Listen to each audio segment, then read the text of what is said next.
Kuzazampala, and welcome to Her Story. Our guest for today was the first female engineer, and after that she went on becoming one amongst the first women commissioner for Anti-Corruption Commission, and also the one among the first female party president. And then she went on to being the first woman minister for Ministry of Works and Human Settlement, and was also granted the Red Scarf by His Majesty the Duke Gerbo in her recognition for her service to the country and the people in 2016. She is none other than Dasho Dorji Choden. Yes, thank you so much for taking your time and talking to us. So, if you could tell us something about your early life, or your early education, your family. Yes, thank you firstly, and thank you to BBS for coming up with a story called Her Story. And I hope every story is very unique and different, and I hope there is some takeaway from this story, and I hope in my simple life something can be there to take away by our young ones. Well, my early childhood life is rather long and quite complex, I must say, because we are 7 siblings, 7 brothers and sisters, and at very young age, I think I was about 11 years ago that my father expired. My father was a teacher. Yes. He was a language teacher in our village, Kangpara. I come from Kangpara, quite a remote Geo, then under Tashigang Zongkhak. Yes. And still remote because the road came there only a couple of years ago, and my village got connected only 1 year ago. But now I can't say it's remote because now it's accessible by road. So we were 7 siblings, and we had a rough time. My mother had to single-handedly, she had to bring up all our 7 siblings. So it was tough. And going to my story, and among us, all of us couldn't get education. We Yes. couldn't go to school. Yes. So I was the lucky one, and I must say I was very fortunate to go to school. And my youngest brother, he managed to go to school. Yes. So other than that, my other siblings were not into formal school. Of course, they know how to read and write our Dzongkha language, but not formal school. Yes. So I started my primary education in my Geok school, primary Yes. school, for very few years. And then later I came to Dechinchuling because my mother's, my auntie, maternal auntie's husband was a RBG officer there in Dechinchuling. So I did my primary there for about 3 years, and then I Yes. went into Kanglung. Yes. And Kanglung is a place where I finished my high school. Yes. So it was I had to go around many schools, change many schools, even at very small primary level. After Kanglung, so you went and did your engineering. So what motivated you and what made you want to become an engineer? Kanglung, that time it was Kanglung was a Kanglung public school and Sherapse public school. That was one of the top school in the eastern Bhutan, and I must say much is to do with how our teachers motivated you and how our education policy and education system really encouraged the students to study hard, take up your career. So I must give credit to the school how I could manage to do engineering and come to this status. If you look at our parents' side, during those days, our parents' generations were not well educated. Many of our family members were not educated. My father was, of course, a teacher, but those days you could easily get job after even before you complete your high school. Yes. All high school dropouts would normally go into stenography training, teachers training, nursing training, and you used to get jobs during my time. But somehow during my schooling in Sherapse Public School, I was interested in science, and I used to get amazed by how science works. And I used to always dream that I want to do something that is scientific, and I used to get really fascinated by astronauts and how people go to moon, during those days. So I believe that these are the things that made me choose a career in engineering. Yes. Otherwise, I wouldn't be able to go if I have to listen to family who wanted me to take up a job. La. Yes. So was it a scholarship? Yes, yes. So after class 12, we had 10 plus 12. So I took pure science. I took both maths and science. I used to do well in both science and maths. And how I became engineering is not something that was in my mind that I want to become engineer. But because I was interested in science and I used to get very, I used to like science. So that's how I took up engineering. I could easily go to medical also. So there was a choice of medical versus engineering, two totally different subjects. Yes. But we had no career counseling, and it's up to you. Family would give you no career counseling, and even other than the school teachers and your class teachers, so there was no career counseling or your future, what you want to take up. So it is purely based on your intuitive and your interest, and that's how I landed up taking up engineering. Lesla. Do you regret making your choice? Like, you could have become a doctor, you could have become an engineer, but you chose Not at all. Bless. Not at all. I think I went for engineering with a clear conscience that I want to do whatever comes in front of me. And how challenging was the course? La? Course as such was not challenging. Course is not at all challenging, but having stayed in Bhutan, raised in Bhutan, during those, I'm talking about 1970s, no accessibility, you come from a remote place, no exposure whatsoever, beyond your country boundary. So traveling outside and getting exposed to what is outside, that was difficult. And especially being a girl and traveling all out by yourself. I had no other company than myself. So traveling out into India, a place where billions of people are there, the traffic jam, the noise, and attached to that is so many other, so many other undesirable elements that is risk for the young girl. That was a challenge. Yes. But reaching the college and studies academically, there was no challenge at all, no big deal. I think girls as well as boys can excel. But it's the physical environment, the exposure. These were some challenges because I had so little help from my family members because they were from rural village. How can they support me? So I was on my own. So after you completed your engineering, so what was your next step after you came back to Bhutan? So as I said, it was government who selected. We had to go through the selection process, and then it's the government who selected me. So when you come back, the jobs were almost guaranteed. So I joined. We used to call Public Works Department then. It was under the Ministry of Social Services. So I joined there, and my first assignment was in low-cost sanitation project, which was funded by WHO and UNDP. So I looked after one project, low-cost sanitation. Yes. And was there any challenges at work? Because you were the first female engineer, and because those days it was male-dominated. So was it difficult? Yes. It was totally a male-dominated profession that I took during my engineering course, during the time of taking the course, and as well as after joining the service. PWD was all male, especially at the engineering level. There were girls at the draftsman where they draw drawings. Draftsman level there were ladies, but no ladies at the engineers level. And the building itself was so manly. And if I can share you one small incident, the toilet, there was only one common toilet, and it was for everybody. So then we said, no, we need one toilet for ladies. It's, that's something that is necessary as a privacy for ladies, So it was really, the whole environment is geared towards male employees. So it started with toilet. And in terms of working with the colleagues, I did not face major issue. In a way, I find our Bhutanese society very receptive.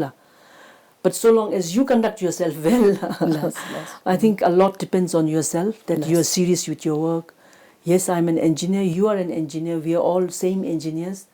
So you don't view me as a girl, you know, or a lady, but you view me as your engineer colleague, you know. Yes. So I think you, from your end, it's a two-way attitude. Yes.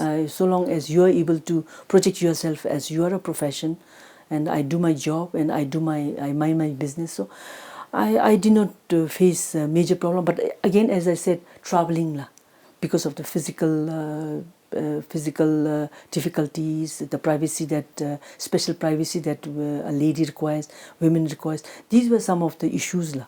Yes. So otherwise, working wise, in terms of performance, I think there is no Yes. difference lah. Yes. So that means there were no differentiation in Mula. No. So how did you feel being the first female engineer lah? In fact, I don't want to even take credit that I am first because we were so small in numbers. The ladies were so small in numbers. So somehow, if you take something different, everybody became first. Yeah. Yes. During those days, you know, if you take up, somebody went into pilot, somebody went to nursing, even somebody went into something else. I think you were first because we were very few then, especially ladies who completed graduation and then who joined public service. So I think numbers were few. So Yes. it did not make me feel very proud, or it did not Yes. make me feel anything that Yes. I'm special or anything. Yes. But I took it as a normal challenge and normal way of life. Yeah. So at what age did you get married lah? During our time, after graduation, we had something called national service, Yes. and we had to do it for 6 months. Yes. Somehow this has discontinued now, but I thought it was a very useful program. So I did my national service in Gelifula. They gave us that place where there was a resettlers place Yes. to work on a water supply project. So Yes. we were a group of them. And I met my husband there. He was working with WHO in Gilifu hospital. So that's where, because all my batchmates who were in the national service and my husband, they were all good friends. So we were working together, we were being together for almost 6 months. So I met my So husband it is there. a love marriage, remember? lah? Yes. Yes, yes. And what about your children lah? My children, so I have two children. The elder one is a son and a younger one daughter. So they have all finished their graduation and also masters. My Yes. son has done electrical and electronic engineering, and he's working with DGPC. Yes. And my daughter is a doctor. He Yes. did from AFMC. Yes. She's in army, and she also finished her masters. She did in medicine. Yes. Do you have grandchildren? Sir? I have one. My Yes. son got married, and we have one little daughter. How did you feel when you became a grandmother for the first time? It's a very.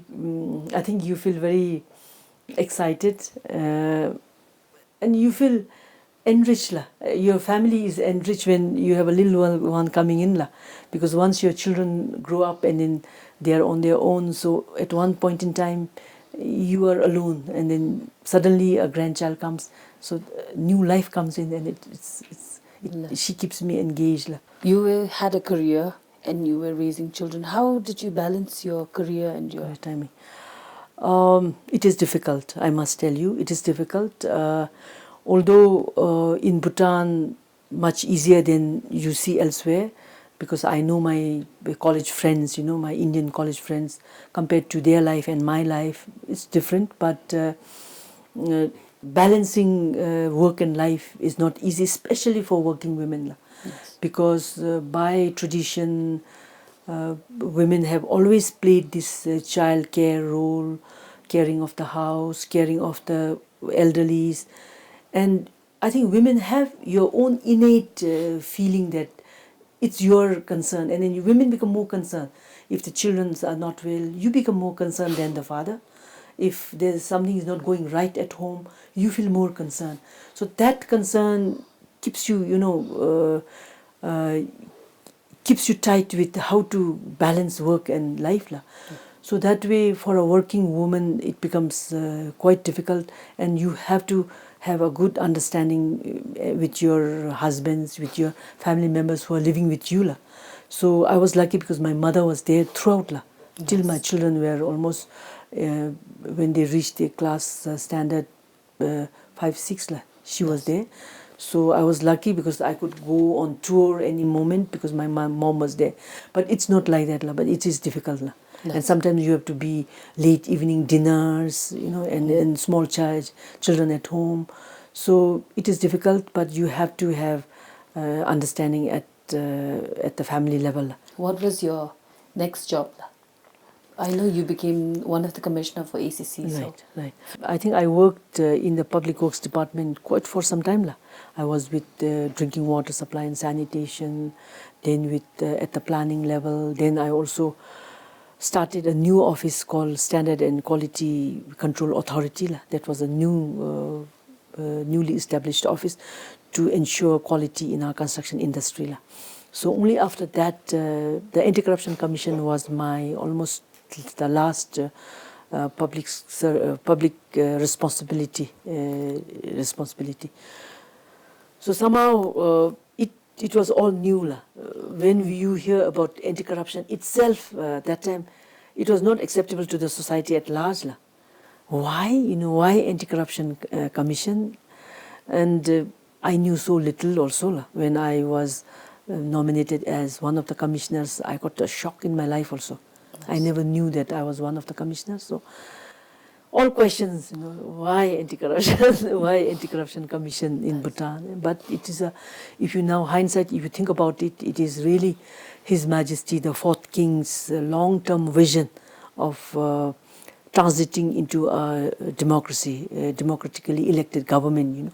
So this was a preparation towards that to ensure that the moment you go into this democratically elected government, I think corruption is a biggest issue, I think, all over the world. So to ensure that you have an institution in place. So it was long-term thinking. But till then, I think society did not believe that we had corruption. But so small corruptions were there. But people thought it is part of your job and part of the way you conduct your business. Yes. But now it's becoming more and more aware. Next step was joining politics. So why did you decide to join politics? Politics was another big turning point for me. And initially, it was never in my mind la. It was never in my mind, and the way I work, my nature, I'm not for politics. Now, when you say that people do criticize, then what is for politics, you know? What kind of person is for politics? Because politics is something that people have portrayed it as something very different la.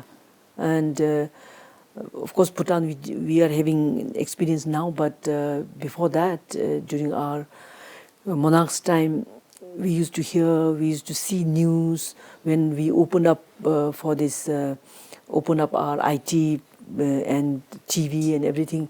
You could see how politics run in other countries. And you don't get anything good from there, do you? No, not at all. Yeah, you always portray politicians as somebody who can talk a lot, you know, who can tell lies, you know, blatantly and do nothing, you know. You can promise a lot but do nothing. But you should be able to, you are able to brush it up with your, you know, the speaking power, and a lot of corruption is there. So it is portrayed like that la.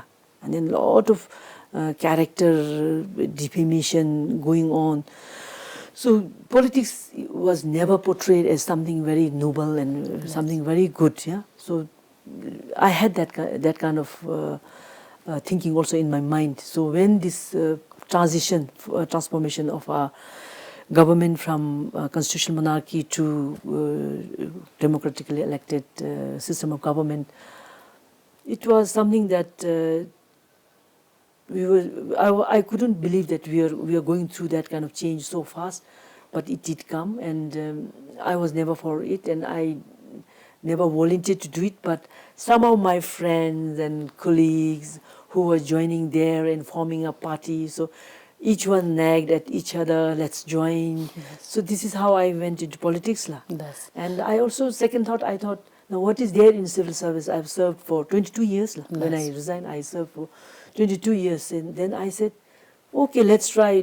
I think we can make politics different for Bhutan. Yes. Bhutan has pioneered and championed many things. Yes. Environment, under our great monarchs, we have championed in maintaining our environment, carbon neutral, our culture, rich culture, our way of life. I think we have so many things that we have been able to preserve and maintain and championed globally. Yes. And gross national happiness is something, as a development paradigm we have championed so well. Why not politics, Yes. So all our friends, the colleagues that I looked at, they were all my colleagues, some in the government service, some in the private. So we said, then why not?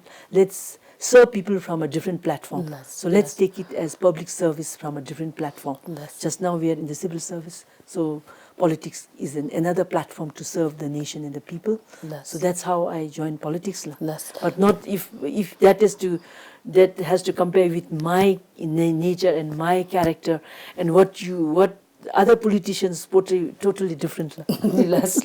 And was it difficult when you were going campaigning? Oh, very difficult. Any Very difficult. I did not know that Bhutan would start on that kind of footing. Oh, it is difficult. And I think it has also to do with our smallness. Because people know each other so well, you're somehow related, linked, you know each other. So then it is really taken at the personal level. So that becomes difficult. Yes. And then the system itself makes you, because you want votes. Yeah, you want big number of votes. And everybody wants big number of votes. There are different political parties. So you are playing with the same voters, no, I want you and the other want you. So now you have to make sure that how do you want that voter to come towards you? Yes. So it is not, it can be not very easy. You won the election in PDP. You went on becoming the first women minister for Bhutan for Ministry of Works and Human Settlement. How was the experience, or how did you feel that? That was, I must say, it was a big privilege. It came as a blessing in disguise, I thought, because Works and Human Settlement was the organization where I started my career. And then coming back to that office almost completes my circle. Yes. And I was very glad because I thought I know something, because my background is also engineering and I worked there. I have some experience. Of course, there are so many young engineers are there, all coming up with up-to-date knowledge of what's happening today. But still, I thought I also have something to contribute in that. And I was very, very happy that I was able to get that portfolio. Yes. So Ministry of Works and Human Settlement was something that was very close to your heart. Yes. So what do you think empowers a woman? What are some of the things, empowers women, according to you? I think education. I must say education. You have to have good education. So when I talk about education, it's not only about passing an examination of class 10 or class 12, but good education. Education that you are able to know what is healthy, what is environment, good education about values, good education about so many other things. Sometimes we relate education to examination. So to me, good education, and that prepares anybody, and more so women. Yes. That can prepare you to be more sustainable, to be able to stand on your own feet, to make your own livelihood, so that you are economically empowered. So if you have good education, you can be economically empowered. You can also be socially empowered. So many things can happen through education. Yes. Because good education can give you good understanding of life, good understanding of relationship. Sometimes when we talk about this women's empowerment, we think that, no, now I have the power and I'm going to wage war with my husband, or I want to go and wage war with my male colleagues. I think this is not. I think you have to understand the relation, even if it is husband-wife relationship. Each one should be able to understand each other, because weaknesses are there in both, Yes. husband, not that women will have no weaknesses, women will have weaknesses, men will have weaknesses. I think it's about, so that is education, a good Yes. education. So this is what I believe in, education. That's like, you have talked about the importance of education. Any other message for our viewers? La? Any tips from you? Any advices? My tip is that all along my life, my stories are very simple stories, ordinary lives. I have not, what you call, I have not done something so extraordinary that people will say, wow, she has done that. I've said that I do ordinary things well and with good intention. So long as you do that, I think extraordinary things come. This is what I believe. That do your ordinary things in front of you well. I don't want to show to people. I don't like to show to people that I have done that and this is my product. You do things well and then that ordinary things will become something extraordinary. So this is what I believe, and I want to tell all our viewers, both young and especially the old and especially the young ones. I know there are out there so many young ladies, young girls. I have visited many schools and I know how smart our girls are. Many are topping their classes. There are so many smart young girls. So my only message to you is that you must make use of the good education that you get and do things, do ordinary things well, and things will turn up well. Thank you so much, Dasho, for your time and the very interesting stories that you had to share with us. And for our viewers, from Dasho's story, I hope you realize that you should never regret the choices you make, and a good education prepares for all. Thank you very much for watching. Just before we wind up, let's take a look at Dasho's 5 favorite things.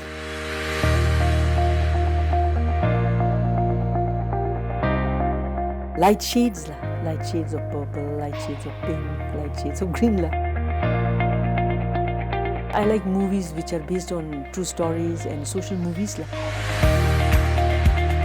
I love country songs, and of course coming to local, I like Bödra. But I like something that is related to the beans. I love these black beans, black flowers. Spiritual book, something like Restful Mind Law, and which teaches you how to tame yourself, how to tame your life. So spiritual, and then also biography. I like reading biography.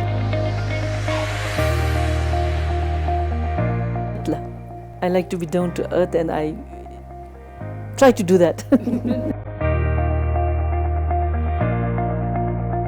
Tailoring, but of course I haven't been able to do it.